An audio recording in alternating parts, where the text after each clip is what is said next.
And don't most people lie about that anyway? Boy, I made the mistake, and I told the truth. I told the truth on the first date. So she asked you, or did you She ask her asked first? me. Now she asked me out the blue, and it was like I had never at that point. I don't think a woman just straight up asked me just out the blue. It was like 10 years ago, 10, maybe even 15. And I was like, I said, let me just tell the truth. As you can imagine, I never heard from him again. But I mean, I just think don't most people lie about that, first of all. No, I've seen some guys. Okay, so I remember before I was married and I was dating, and there was this one guy. I told him, he asked me, and I think he asked me because he used to work with a celebrity back in the day, and he used to travel with them, so he used to get some of the fan base because that's hanger-ons. Yes, correct. Correct. So anyway, I told him my count, and he told me he didn't think I would be that good in bed because my quantity wasn't as high as he would have liked it to be. Male. And he's told me he has slept with between like 300 to 400 women. Male, I'm nowhere in that. But I'm inexperienced. So that's the thing. With men, it's no gray area with that. Like, I think men, we either want you very experienced, like we don't want to teach you nothing. I know some men don't want virgins at all. And then you got men who I want a virgin. I want to be all you've ever had. There's no like gray. I never met a lot of guys who's gray in that. So it's a beautiful thing if you find what you prefer in that area. But it's tough. That conversation is tough to move on from. So I don't know. I think from my experience, most women don't tell the truth. I always add about 4 or 5. Whatever she tells me, I put about 4 or 5 more on there and and just assume the worst. But I don't ask. I didn't ask my wife. I didn't. It came out over time. But I don't feel like that's a normal question that you ask. Like when me and my husband were dating, I think it eventually came up, but that was not like my first thought. Like he's dealt with people. I've dealt with people. Like when you first meeting somebody, they dated other people. Like we grown. I don't know. I just think it's such a weird question. It definitely is. And if you're dating a hoe, you'll find out if you're dating a hoe. Very quick. I think to wrap this up, I think like you said, she does have a point to a certain degree as far as moving forward and not lingering on with somebody or hanging on with someone that's so detrimental. But I think we need to put a point. We need to make a point and say, let it be drastic things. Let it be traumatic things. Let it be something that's really causing you worth like you actually been abused or things of that nature. Like I think we just in this notion or have this notion about us that like you said, marriage is replaceable and marriage can be something that we do, just a transaction. This is an actual covenant relationship.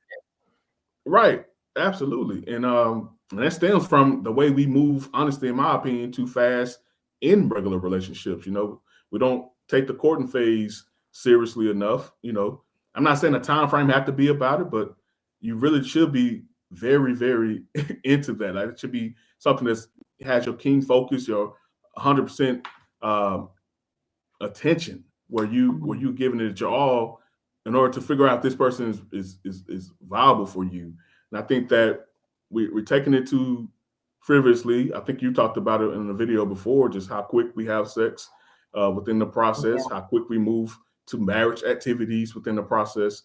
And I think that is what clouds our judgment. And then once we're in the marriage, we see things clearly now. The rain is gone, and we start to see those red flags we missed during that dating process. And that's why we ready to pull that trigger and leave about this thing.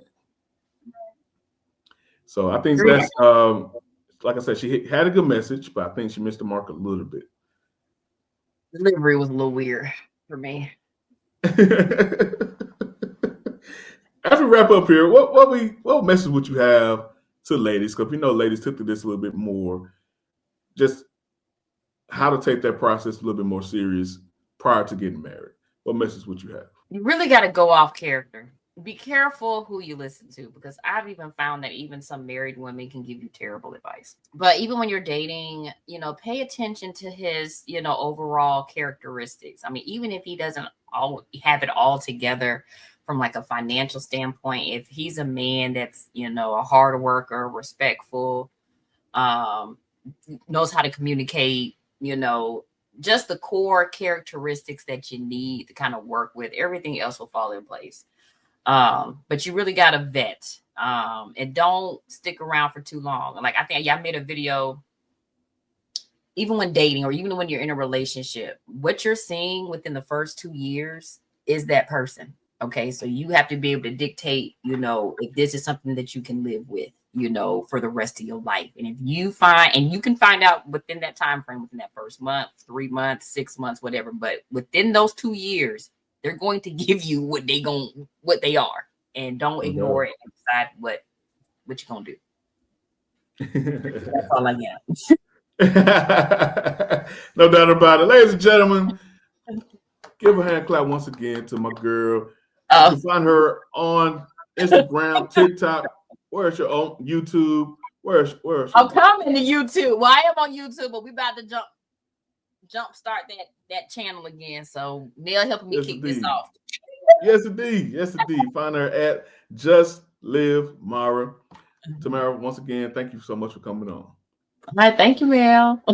Hey, what's up, everybody? My name is Mel. Thank you for joining my channel. Thank you for checking things out here. Oftentimes, we go on people's pages and are like, man, what is going on here? What is the purpose of this channel? So let me be clear. The purpose of this channel is to speak truth regarding the nuclear family.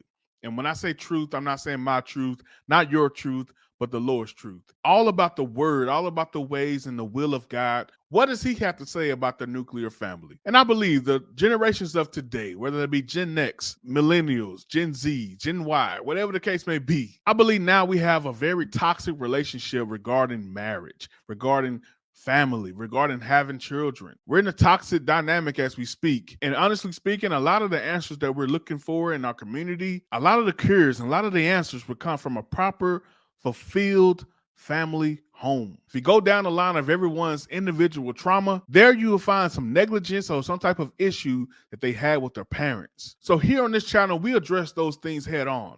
We don't place fear in those issues and avoid the topic. We do what Jesus did. And when he said, don't assume that I came for peace, but I came with a sword. I came to turn family members against family members if it means you following me. If you have to cut them off, if you have to address them and have arguments for you to follow me, so be it. And I think at this point in our society, we're at the so be it stage.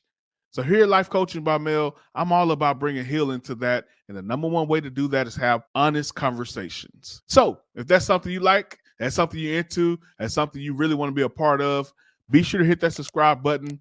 Be sure to comment. Let me know what you think about everything. I do my best to respond as often as I can. I want to hear from you guys. This is not about me. It's about healing our nation, healing our states, healing our cities, healing our community, healing our homes.